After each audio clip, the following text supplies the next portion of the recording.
The reenactments and commentary in this program may contain frank talk of a sexual nature. Viewer discretion is advised. Food fights, elephants, giraffes, and Macaulay Culkin. Well, if you're home alone at Neverland, it may turn into an animal house. No, you sometimes just can't help those movie references. I'm James Curtis. This is a special one-hour edition of our exclusive coverage of the Michael Jackson trial. It was mostly clear skies with ominous clouds on the horizon as Hollywood TV weatherman Fritz Coleman took the stand in this increasingly bizarre case. Assistant District Attorney Ron Zonin asked Coleman about his relationship with the accuser's family. Here's what happened in the courtroom, according to the transcripts. Sir, what is your current occupation? I'm a weather forecaster at Channel 4, the local NBC station in Los Angeles. And how long have you held that position? 23 years. Prior to that, did you have other television experience? Minor television experience. I was in the stand-up comedy business before that, actually. Do you know Jamie Masada? Yes, I do. Do you know the business that he runs? Yes, I do. And what business is that?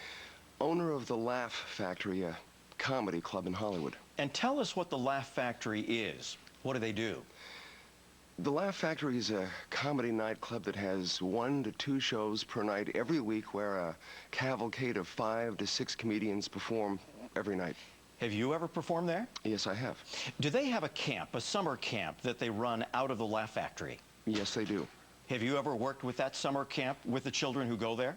Yes, I did. And the type of children who go there, they're from where? Underprivileged children, at-risk children, group homes, poor families. How long has that summer camp existed? I don't know the answer to that. I think 5 or 6, 7 years, maybe. All right. Did you ever have an opportunity to meet any of the children in the family? Yes, I did. I was invited, as were many of the comedians that performed at the Laugh Factory, to be a guest teacher for one day on one Saturday. And the Saturday that I taught there, I met all 3 of the children. Can you tell us their names? Do you recall their names? Gavin, Star, and Davalin. Were either of their parents, a mother or father, present at the time that you met them?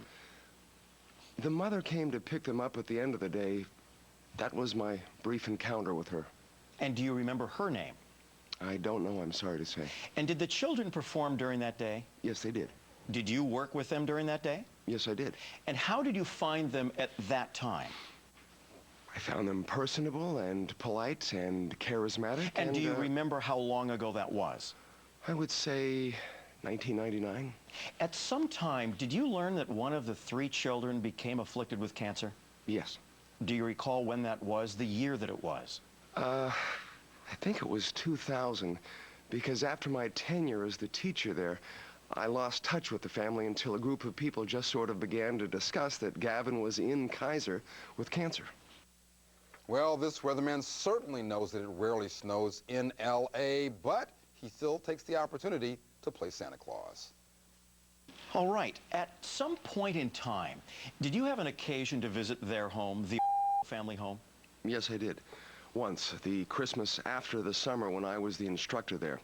My good friend Louise Palanker and I decided that we would, for lack of a better term, adopt this family for Christmas. They were, to our learning, in dire financial straits, and I had 2 young sons who were 12 and 10 at the time and wanted to seize an opportunity to do something nice for a family and sort of bring them along the process, just to help them appreciate more what they had in their own lives.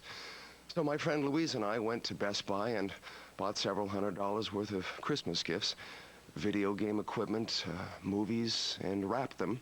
And then my sons and I and Louise took them down to their home in East LA, and I was in their home for a total of 20 minutes just to drop the gifts off and get hugs from the kids, and we were out of there.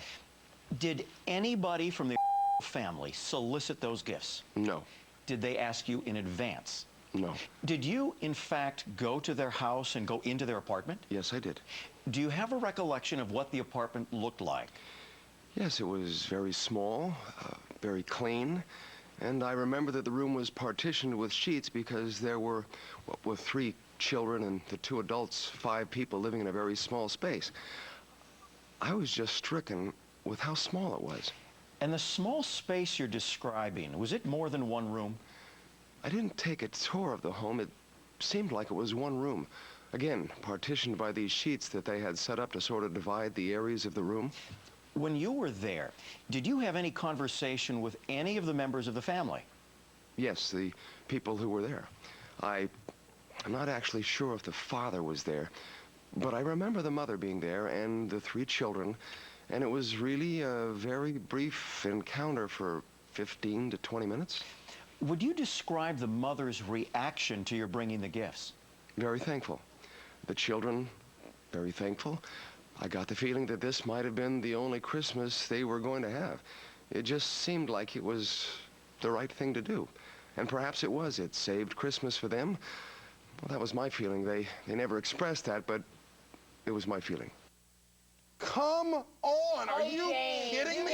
James. I Can't take want the anymore. prosecution to do well. If Michael Jackson is good for this crime, he needs to go away. But this is disgusting. Oh, it's not disgusting. It is. Well, where's the defense lawyer then objecting if it's so I don't disgusting? know. That's I what wonder they the want. defense lawyer. myself. Let me say this. There's no doubt, I think the jury will find Fritz Coleman is a nice guy. Yes. Except, of course, it has nothing to do with the case. Now, it does, it does. let me be clear. Let me be clear, Jen. Lest I offend everyone out there watching this broadcast. What's disgusting about this testimony, what's offensive to me, is this gushing. We saved Christmas for them, and if I had the feeling that they wouldn't have had a Christmas if it wasn't for.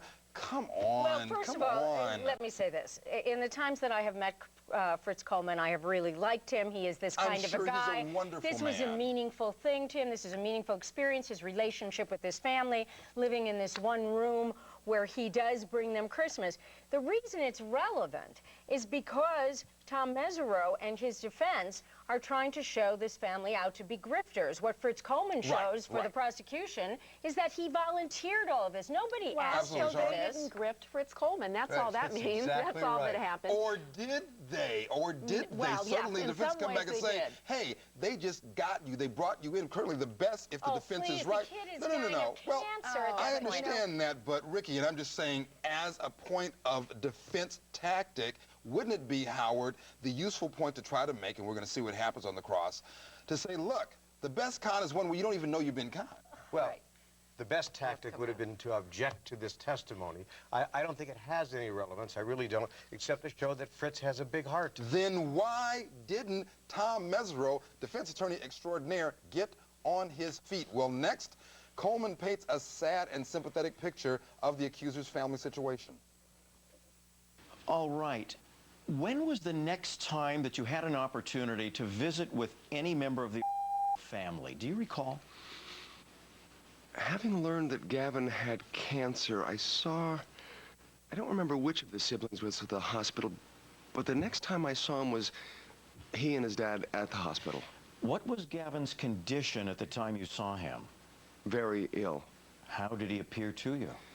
He appeared very drawn and pale, and this was in the darkest days of his diagnosis when they weren't sure if he was going to make it. And he was very sick to his stomach, and it was very hard to watch. All right. How many times do you believe you visited him at the hospital? Several, I would say, between 3 and 5, if my memory serves.